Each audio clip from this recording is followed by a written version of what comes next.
ಮೈಸೂರು ಜಿಲ್ಲೆ ನಂಜನಗೂಡು ತಾಲೂಕು ಚಿಕ್ಕಯ್ಯನಛತ್ರ ಹೋಬಳಿ ವರುಣ ವಿಧಾನಸಭಾ ಕ್ಷೇತ್ರಕ್ಕೆ ಸೇರುವ ತಾಂಡವಾಪುರ ಗ್ರಾಮದಲ್ಲಿ ರಾಜ್ಯ ಬಿಜೆಪಿ ಅಧ್ಯಕ್ಷರಾದ ಬಿವೈ ವಿಜೇಂದ್ರರವರನ್ನ ಬಿಜೆಪಿ ಪಕ್ಷದ ಮುಖಂಡರು ಕಾರ್ಯಕರ್ತರು ಅದ್ದೂರಿಯಾಗಿ ಸ್ವಾಗತವನ್ನ ಕೋರಿ ಅಭಿನಂದಿಸಿದರು.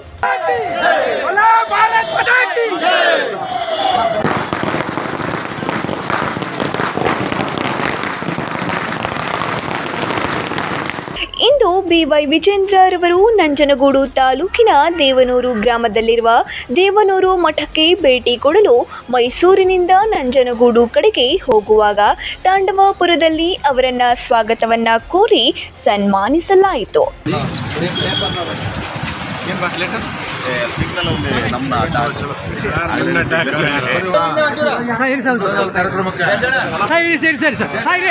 ಈ ಸಂದರ್ಭದಲ್ಲಿ ತಾಂಡವಾಪುರ ಮಹಾಶಕ್ತಿ ಕೇಂದ್ರದ ಅಧ್ಯಕ್ಷರಾದ ಅಡಕನಹಳ್ಳಿ ಹುಂಡಿ ಎಂ ಮಹದೇವಪ್ಪ, ತಾಂಡವಾಪುರ ಗ್ರಾಮ ಪಂಚಾಯಿತಿ ಮಾಜಿ ಸದಸ್ಯರಾದ ಗಿರೀಶ್, ಜಿಲ್ಲಾ ಪಂಚಾಯಿತಿ ಮಾಜಿ ಸದಸ್ಯರಾದ ಗುರುಸ್ವಾಮಿ ಕುಮ್ರಹಳ್ಳಿ, ಸುಬ್ಬಣ್ಣ, ವರುಣ ಮಂಡಲ ಅಧ್ಯಕ್ಷರಾದ ಮಹದೇವಸ್ವಾಮಿ, ಲಲಿತಾತ್ರಿಪುರ ಆರ್ ಮಹದೇವಸ್ವಾಮಿ, ರಾಂಪುರ ನಾಗೇಂದ್ರ ಹುಳಿಮಾವು, ಮಧು ಬೊಕ್ಕಹಳ್ಳಿ, ಬಸವರಾಜ್ ನಾಯಕ ಎಚಗಳ್ಳಿ, ಗುರುಸ್ವಾಮಿ ಅಹಲ್ಯ ಶಿವಶಂಕರ್, ತಾಂಡವಾಪುರದ ಶಿವಕುಮಾರ್ ಹಾಗೂ ಕಾರ್ಯಕರ್ತರು ಮುಖಂಡರು ಹಾಜರಿದ್ದರು.